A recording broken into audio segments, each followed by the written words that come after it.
Well, here we go again, something different. For the fourth time in 12 months, UKIP is picking a new leader. Their previous leader, Paul Nuttall, resigned after the party failed to win a seat in the general election. We're speaking to all the candidates on Daily Politics. First, though, is David Coburn, who joins us from Strasbourg. We haven't got very long with you, David Coburn, but thank you for joining us. You say you're running for UKIP leader to stop entryists, dilettantes and single-issue loonies.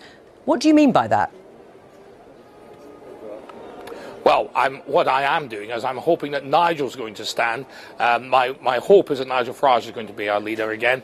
I think he's the best man for the job. But if he doesn't stand, then I will have to stand to make sure we don't have people coming in who are just not got the right idea.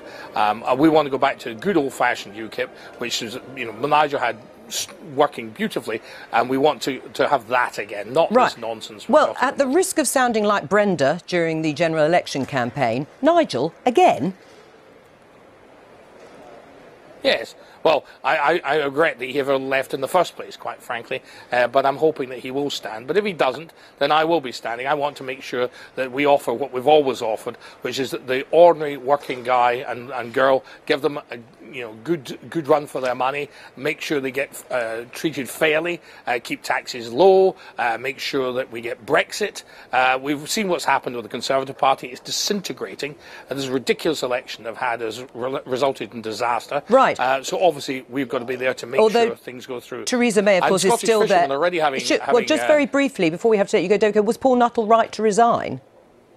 In Scotland, you've got people worrying about Ruth Davidson. She promised Brexit, and now she's reneging on it. She's OK, we'll have to leave it there. I'm sorry to cut you short. All right, I'm sorry to cut you short, but thank you very much for joining us briefly, David Coburn in Strasbourg. Now, there's just time